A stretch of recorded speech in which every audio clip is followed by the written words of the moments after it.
ये है राजस्थान विधानसभा के सदस्य निर्दलीय विधायक बलजीत यादव।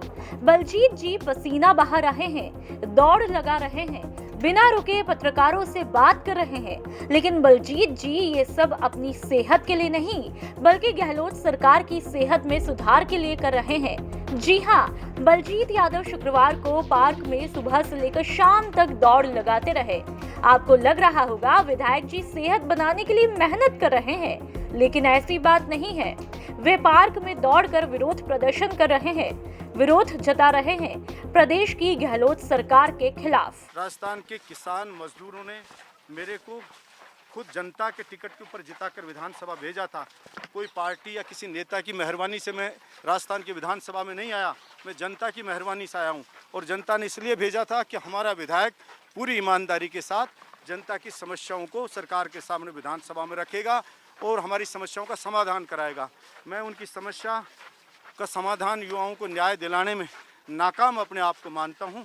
इसलिए अपने आप को मैंने सज़ा देने का निश्चय किया और मैंने ये बताने का कोशिश की सरकार को कि आप हमें कमज़ोर ना समझें, हमें कायर ना समझें, अब आप हमें अंडरस्टिमेट ना करें कि एक अकेला निर्दलीय हमारा क्या बिगाड़ सकता है। आप अंडरस्टिमेट कर रहे हैं राजस्थान के बेरोज़गार युवाओं को। ये बलजीत यादव की आवाज़ नहीं है, ये दर्द बलजीत यादव का अकेले का नहीं है, ये दर्द लाखों बेरोज़गारों का है, ये लाखों गरीब मजदूर किसानों का है, ये लाखों मिडिल क्लास लोगों का है। इसलिए उनके साथ में न्याय करे सरकार, यही मैं कहना चाहता हूँ। और मैंने सोचा कि मैं खुद को कम से कम सज़ा तो दूँ मेरे को कि मैं विधायक रहते हुए उनकी समस्याओं का समाधान नहीं कर पा रहा हूँ। मैंने संकल्प लिया था कि सूर्य उदय से सूर्य अस्त होने तक नॉन स्टॉप मैं रेस लगाऊंगा काले कपड़े पहन। दरअसल निर्दलीय विधायक बलजीत यादव गहलोत सरकार से जयपुर कलेक्टर और रघुकुल विश्वविद्यालय सीकर के मामले में फर्जी जांच रिपोर्ट देने वाले अधिकारियों की गिरफ्तारी की मांग को लेकर विरोध प्रदर्शन कर रहे हैं। गुरुवार को राजस्थान विधानसभा में सार्वजनिक परीक्षा भर्ती में अनुचित संसाधनों और नकल की रोकथाम के लिए लाए गए विधेयक पर बहस के दौरान बलजीत यादव ने कहा था, ये विधेयक किसी काम का नहीं है और इससे कोई फायदा नहीं होने वाला।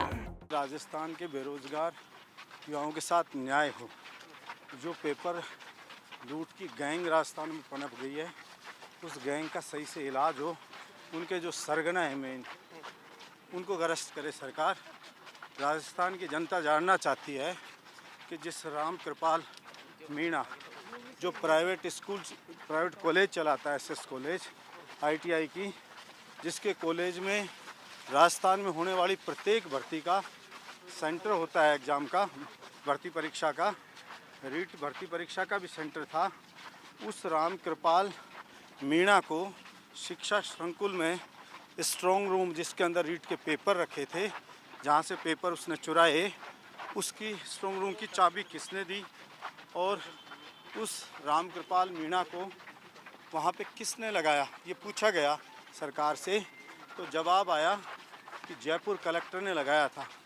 तो मैं सरकार से जानना चाहता हूँ, राजस्थान की जनता सरकार से जानना चाहती है, राजस्थान का बेरोज़गार सरकार से जानना चाहता है कि जयपुर कलेक्टर के अंडर इतने सारे सरकारी कर्मचारी हैं, उनकी ड्यूटी नहीं लगा करके और एक प्राइवेट आदमी जिसकी खुद की कॉलेज है, जिसमें खुद में परीक्षा केंद्र है, उसकी ड्यूटी क्यों लगाई? और अगर लगाई तो क्या उसका बैकग्राउंड देख के लगाई, क्या मजबूरी थी? ये राजस्थान की जनता जानना चाहती है, सरकार क्लियर करे। और मेरा मानना है कि उसकी ड्यूटी मिली भगत से लगी और पहले भी वो पेपर आउट करता रहा है। इसलिए सरकार को चाहिए था कि जयपुर कलेक्टर को गिरफ्तार किया जाता कि आपने इसकी ड्यूटी क्यों लगाई।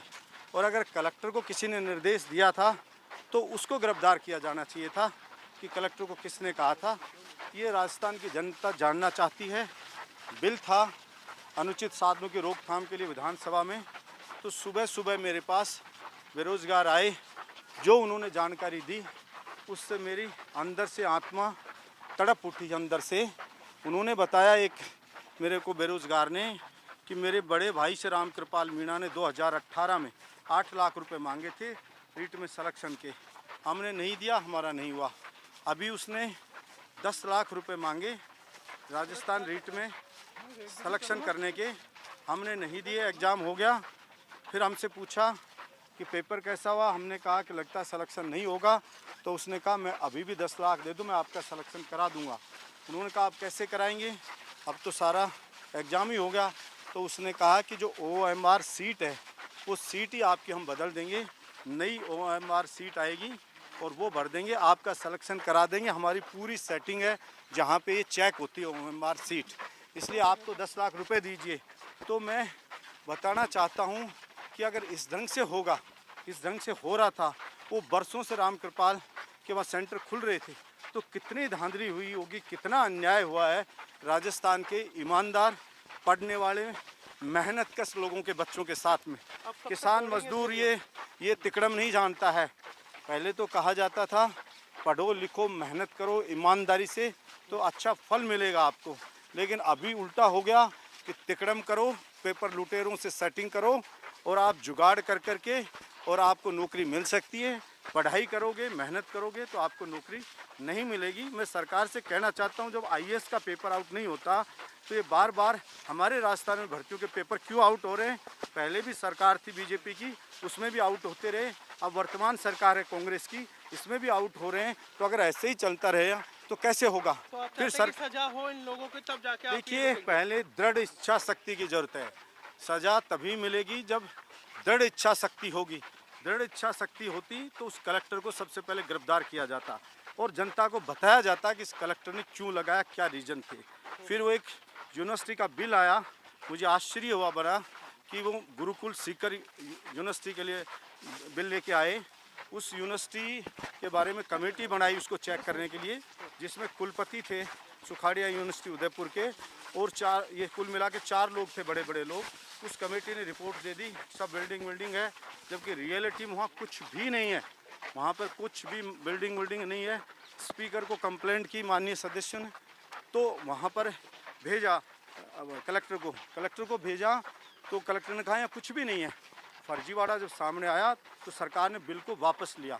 तो हम ये सोच रहे थे कि अब इतना बड़ा फर्जीवाड़ा हो गया, प्रमाणित हो गया, बिल वापस ले लिया, तो जब प्रमाणित हो गया तो उस कुलपति सहित जो बड़े लोग थे उनको तुरंत गिरफ्तार कर लेना चाहिए था, लेकिन गिरफ्तार नहीं हुए।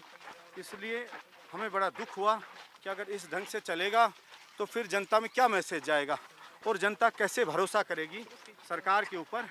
इसलिए मैं तो पहले भी उठाता रहा हूँ कि भाई 23 स्टेट ऐसे हैं जिसके अंदर राजस्थान के बेरोजगार युवाओं की सिलेक्शन रेट 0 है। किसी अलग अलग तरीके से उन राज्यों में रोका जाता है, किसी में भाषा के नाम पे, किसी में और बैरियर लगा के। तो मैंने कहा या तो पूरे हिंदुस्तान में ये जो रोक हो रही है, किसी जगह 75% आरक्षण कर रखा है, बहुत से स्टेट ने स्थानीय को ही लेंगे, तो या तो ये रोक हटे हिंदुस्तान से, नहीं हट रही है तो फिर सारा का सारा पीड़ा सहने का ठेका राजस्थान के बेरोजगार ने नहीं ले रखा है कि उसकी नौकरियों पे डाका डलेगा, पेपर लूट गैंग भी आएंगी और लोग भी हत्या लेंगे, तो राजस्थान का युवा कहाँ जाएगा। तो वो भूखों मरने की स्थिति में है। पानी है, ज़मीन का सूख गया, खेती हमारी होती नहीं है, थोड़ी बरसात की खेती बाजरे की होती है तो उसको MSP पे सरकार नहीं खरीदती। पड़ोस के स्टेट के अंदर ही MSP पे हम जो बाजरा 1200 रुपये में बेचते हैं, MSP के ऊपर 2150 रुपये में खरीदा जाता है, लगभग डबल। विधायक बलजीत यादव ने 37 डिग्री के पारे में शाम 6:30 बजे तक सेंट्रल पार्क के 24 चक्कर लगाने के साथ कुल 108 किलोमीटर की दौड़ लगाई। इनकी हेल्थ को देखते हुए सेंट्रल पार्क के हर गेट पर एम्बुलेंस तैनात की गई है। 6:30 बजे बीजेपी प्रदेशाध्यक्ष सतीश पूनिया सेंट्रल पार्क पहुंचे, तभी विधायक ने अपनी दौड़ खत्म की। विरोध के इस अनोखे तरीके को देखते हुए बड़ी संख्या में विधायक समर्थक भी सेंट्रल पार्क में मौजूद रहे। सरकार को जब उनके फैसले की जानकारी मिली तो जलदाय मंत्री महेश जोशी उन्हें मनाने के लिए सेंट्रल पार्क पहुंचे और वहां ट्रैक पर बैठ गए, लेकिन यादव ने किसी की भी नहीं सुनी।